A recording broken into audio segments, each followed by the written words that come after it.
மரியாதை குறைவாக பேசக்கூடியவர்களுக்கெல்லாம் நான் மரியாதை கொடுக்க தயாராக இல்லை. ஏன்னா பெரியார் தான் எங்களுடைய தலைவர். எங்கள் தலைவர்களுக்கெல்லாம் தலைவர் அவர் தான். அதனால் அதை நாங்கள் பெருசுப்படுத்தல பொருட்படுத்த தேவையில்லை. ஈரோடு எலெக்ஷன் 5ஆம் தேதி தேர்தல், 8ஆம் தேதி ரிசல்ட், அப்போ தெரியும். சார், மத்திய பட்ஜெட் என்ன எதிர்பார்ப்பு சார்? கடந்த முறை தமிழகம் புறக்கணிக்கப்பட்டதா அறிக்கை வெளியிட்டிருந்தீங்க. இந்த என்ன ஏற்கனவே நாடாளுமன்ற உறுப்பினர் கூட்டம் ஏற்கனவே நடந்திருக்கு நாளுக்கு முன்னாடி. அதில் தீர்மானம் போட்டிருக்கிறோம்.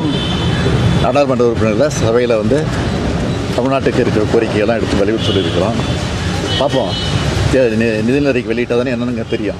சட்டம் ஒழுங்கு குறித்து எதிர்க்கட்சிகள் தொடர்ந்து கேள்வி எழுப்புறாங்க. அதுக்கு உங்களுடைய பதில் என்ன சார்? அதாவது வேண்டுமென்றே திட்டமிட்டு அங்கொன்று எங்கள் சில தவறு கொண்டுவதை அது பெரிதாகி உதாரணமாக்கி செய்கிறார்கள்.